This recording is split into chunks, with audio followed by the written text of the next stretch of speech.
Your clothes may have embedded tracking. Delivery by drone is getting closer. Texting 911 is now possible in Pima County. And 7 ways to connect to the internet. All that and more, next on The Computer Doctor Show. You're listening to The Computer Doctor Show, your source for technology subjects affecting your business and personal life during this new normal.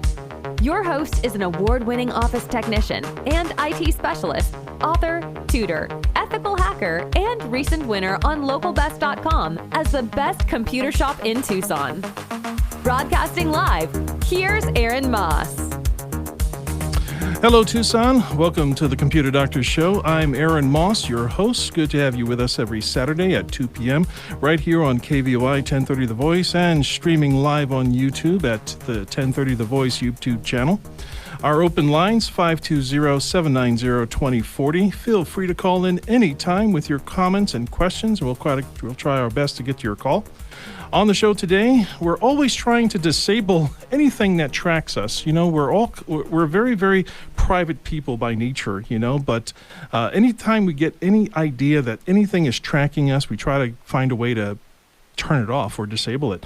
It could be our phone, it could be our car, it could even be our credit cards, or even your passport. But what about your clothes? We're going to be talking about a segment later in the show about a technology that has been in existence for over 10 years. But for some people, for some reason, people just forget about it or they forget its many applications. And we're talking about RFID. We're going to talk about that later on in the show. But first, highlights of tech news this week. It was back in December of 2013 that Jeff Bezos at Amazon introduced the drone delivery concept to CBS News, at which time was estimated that small parcels up to 5 pounds could be delivered by drone in 4 to 5 years. Now, 7 years later, Amazon has cut through some barriers, cutting days of delivery down to minutes of a delivery. It's estimated that shipment by drone will increase exponentially over the next few decades, as companies like Amazon, Google, Walmart, Uber Eats, UPS, and Boeing, and others that are in the race for drone delivery systems for small, medium, and large parcels too. The greatest advantage is the speed of getting medicine for doctors and hospitals, not necessarily getting your food or your pizza delivered by drone, which will be a possibility. Those aren't all that important. However, some of the complications involving hacking the drones and navigating would be navigating the phone and voltage lines, trees, cutting up flowers in someone's garden, or fighting with the alley cat to get to the destination. The biggest hurdle, however, is regulation, establishing what the drones can and cannot do. The future is here. It is not a bird, it's not a plane, it's just someone's package being delivered. Texting 911 is up and running in Pima County. Here is a message from the Pima County Sheriff Department to explain this new service. I'm Kevin Adger with the Pima County Sheriff's Department. You can now text 911 with an emergency throughout Pima County. But before we explain how it works, let's set up some guidelines for you to follow. When do you text to 911? If you're hard of hearing, deaf, or have a speech disability, or if you can't speak because of injury or illness. Also, if you're in a situation where speaking on the phone will create a threat. And finally, if you're in an area where there is poor reception. Pima County Sheriff's Department. But if possible, we would like you to actually call 911 and talk with a dispatcher. Here's how it works. A community member is in distress and can't talk on the phone. That person will text 911 saying that they need help. The dispatcher gets the text and begins a conversation. The first thing they will ask is for your location. If the caller can talk on the phone, the dispatcher will call the person in need of help. If the caller can't talk on the phone, the conversation will continue by text. So we've been preparing for the text to 911 for a couple years now. When we upgraded our Vesta system, dispatchers have been getting training on how to use the system to be able to answer any text. If you're wondering how the priority of the text will work, it is all based on the nature of the emergency. I handle text to 911 calls just like we would have voice calls for as priority or whatnot. The way we prioritize different emergencies. Obviously, life and death situations are a little bit more high priority than, say, somebody's neighbor's playing loud music. And that priority system is still in place for any text calls that we get along with voice calls. Samantha Moore is deaf and is a part of our community. The option to text to 911 for an emergency is exciting to her and others in the deaf community. We're feeling equal access. We're feeling the equity, and we feel that we are just like the hearing community. If they need to call 911, we're at that same level where we can get that immediate need. Before text to 911, the deaf community would have to use an interpreter service for an emergency. And I think my main concern has always been using an interpreting service. I have to make sure that I'm at the right angle. Can they see me? If I'm in an emergency situation, that might not be accessible, so they won't be able to see me.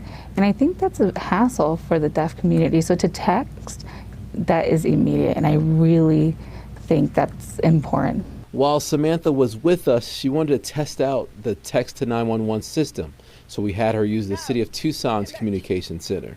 I think there might be a little bit of a delay, but it is faster than trying to go through an interpreter with the relay service. Absolutely.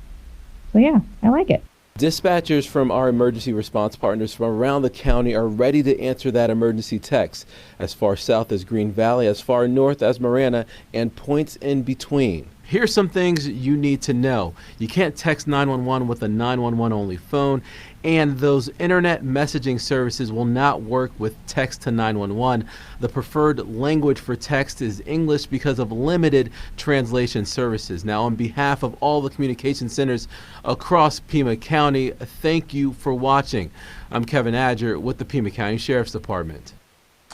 No mention if your phone needs to be short code enabled. So if there is any cell phone service people listening, we're desperate to find out if this service is able to be used with or without short code service enabled on your cell phone.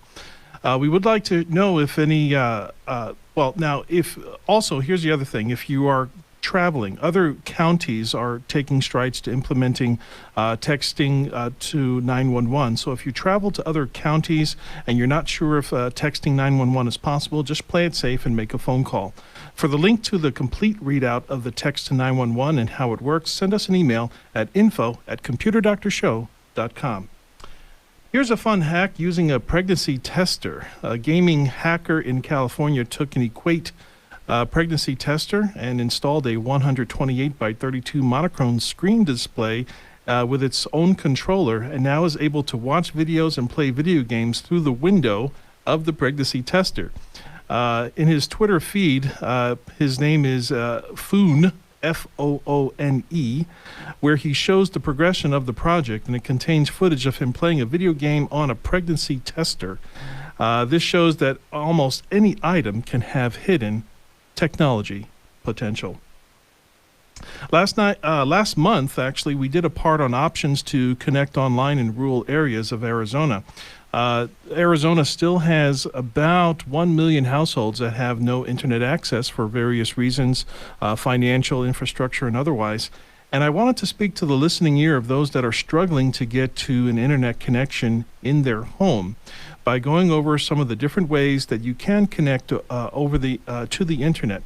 So if you want to call in and describe the way that you connect to the internet, feel free to call us during this segment, 520-790-2040. I have a list of 7 ways plus 2 more ways to access data.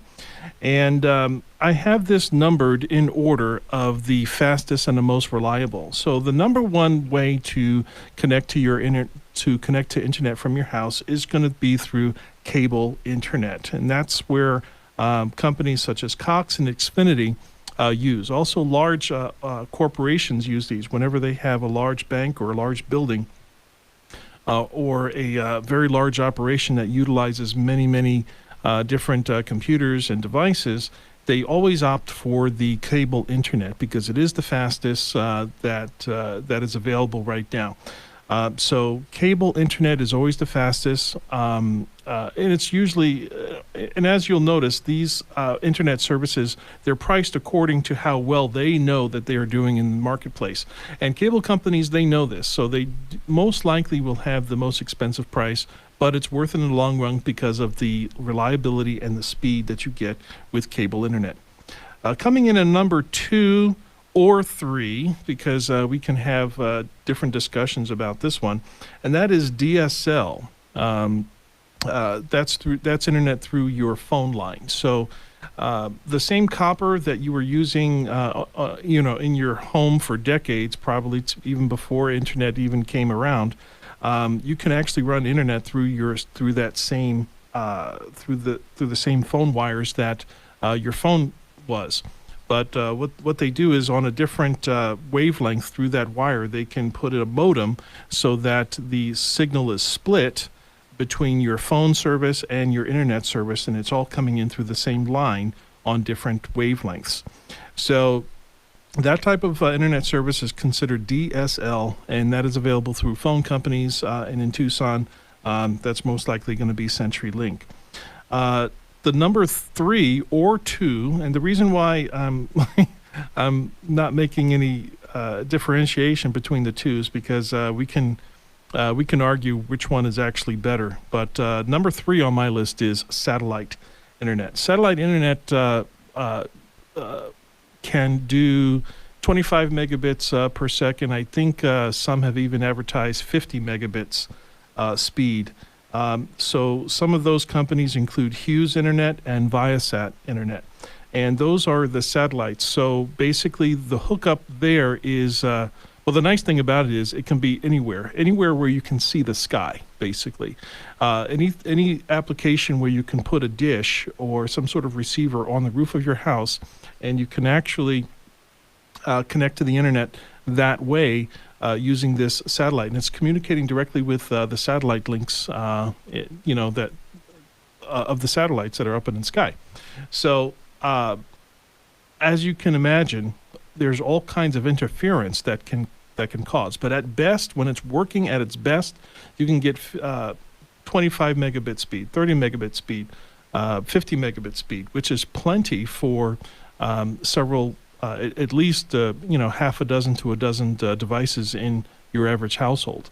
Okay, now there might be some argumentative parts in that, as far as if you were to talk to other computer people, but even a high definition streaming service would only be using something to the effect of maybe 5 megabits per device. And if you have multiple devices, if you can set the router in such a way that no device ever goes beyond 5 megabits, because there's really no reason for it to, you can have very, very decent service with satellite internet.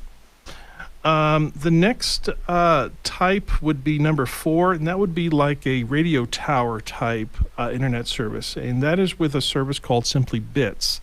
Now, Simply Bits, every time that I call them, or the few customers in the Tucson area that I handle, whenever they have Simply Bits, the internet connection seems to be, it's decent, but they can't seem to break beyond 1.5 megabit speed, which might be fine for a business, but probably not suitable for home. Believe it or not, the demand for fast internet service is higher at home than it is at work in many cases, because at work you're only looking at email, you're only looking at text messages, you're sending off email in text form.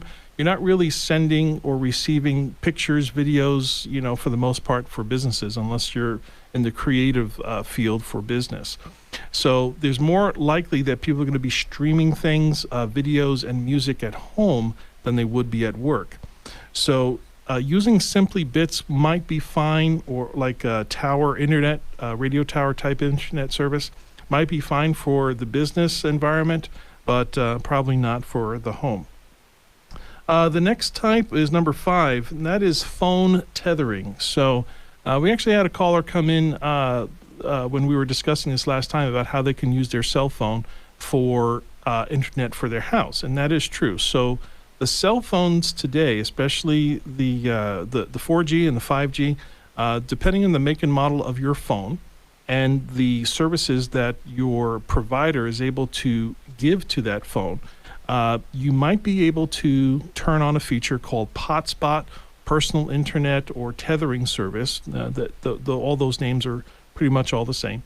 And you can turn this feature on, and basically your phone becomes the Wi-Fi. Your phone becomes the Wi-Fi router, and it can allow you to connect other devices to it And now those devices can become connected because of the internet connection of your cell phone.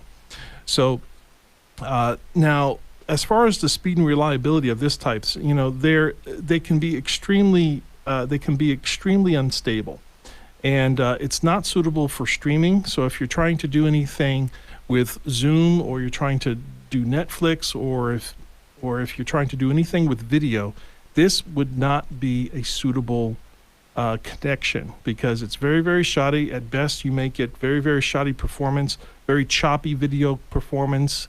And the other problem with this service is it can be very, very expensive. So when you're using the tethering service, you're actually using up the mobile data that your phone provider is giving you for your plan. Okay, so if they give you like 10 gigs of data, you can eat up all that data in a couple of days very, very easily. And then they're going to start charging you extras for the extra downloads. And then at the end of the month, you'll have a huge bill, and you get all upset. You call them, no, this is what you've used, So be very, very wary with that. It's a good enough internet to get you by. It's a good backup, but I would not consider that to be a permanent or your usual internet. We're up to number 6, and that is to use the mobile data on your phone. That is not to make your phone the tethering to make it a Wi-Fi, but to actually just use the internet on the phone itself. And that tends to not push the boundaries of the data usage as much. But if you're tethering, the data usage will definitely go way up. Number 7 is to use the old style dial-up, and that's when you actually use your old landline phone line, where it actually makes a phone call. And there are some countries that still use that, and I wouldn't be surprised if there are some people right here in Arizona that are still using dial-up. But it's probably only good enough for receiving and sending emails. Barely any websites would load at any speed using dial-up. So dial-up is like the very, very lowest. Now, if you actually have no computer, but you still need data, you could always call somebody that has internet access, or just dial the old 411. Do you remember 411? That's a really, really old system. But those are the different ways that you can connect to the internet, even if you are struggling to find a way. Up next on the Computer Doctor Show, 2 powerful tips on how you can protect yourself online from the upcoming book on cybersecurity. We'll also try to take some of your call on our open lines at 520-790-2040. You're listening to the Computer Doctor Show on KVOI 1030 Tucson. We'll be right back after this quick break. Stay tuned. Solar is popping up all over town. Why? Because solar just makes sense. Say goodbye to expensive summer electricity bills. Call or text Julie Festerling at Icon Power, 520-307-1013. Avoid the new 7.9% price increase with the utility company. Call Julie at 520-307-1013. Icon Power will help you take control of your electric bill. Ugly Goose Car Rental is new in Tucson, providing a low-cost auto rental alternative for just $100 per week.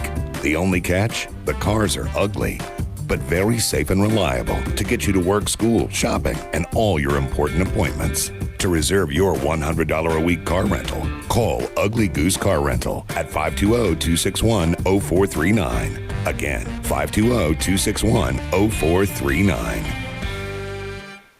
Perfect Look Photography is a photography business that serves individuals, families, wedding parties, children's parties, quinceañeras, and family reunions. We also do headshots for actors and model portfolios. We photograph all types of events in Tucson and communities in Pima and Santa Cruz counties. In addition, we provide more types of photos than any photographer in Tucson, including green screen, art photography, montages, and DVD slideshows. We provide great photos at great prices. For more information or to get a quote, please call 499-4209.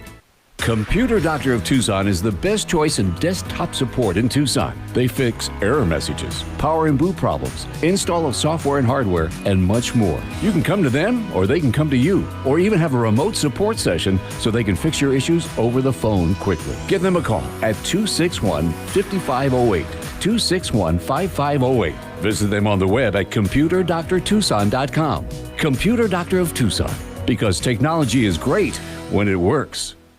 Welcome back to the Computer Doctor Show. I did make a error on the program here. So for powerful tips on how to protect yourself online, stay tuned for next week's program where we're going to give you some more tips on how to protect yourself. I did run across an interesting post on Facebook this week. It was a picture of a bra from Victoria's Secret, but it had the tag peeled away, and someone had peeled this tag away to reveal a squiggly metallic design that was underneath the tag. And I zoomed in on the picture and I saw the abbreviation RFID. And it was a squiggle metallic design. It was an RFID tag that was actually embedded into the garment. Now, for those of you that are not familiar with what RFID is, it is a wireless technology that uses electromagnetic frequencies for identification applications. It actually has lots of similar abilities that of barcodes, that they don't necessarily need to have line of sight.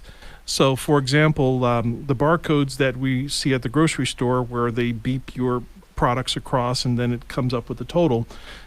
Think of that as some sort of device inside of the product that the machine is able to read, even if it doesn't see it. It just detects it in its general region. Well, that's because of the electromagnetic capabilities that RFIDs have. Now, they have the ability to be read from maybe a couple of inches all the way up to a few feet. And they can be programmed or become dormant. Usually when there's big box chains that are ordering things that are pretty large, a large quantity of anything, what they'll do is they will program all the RFIDs inside of the products, and then they ship them already programmed.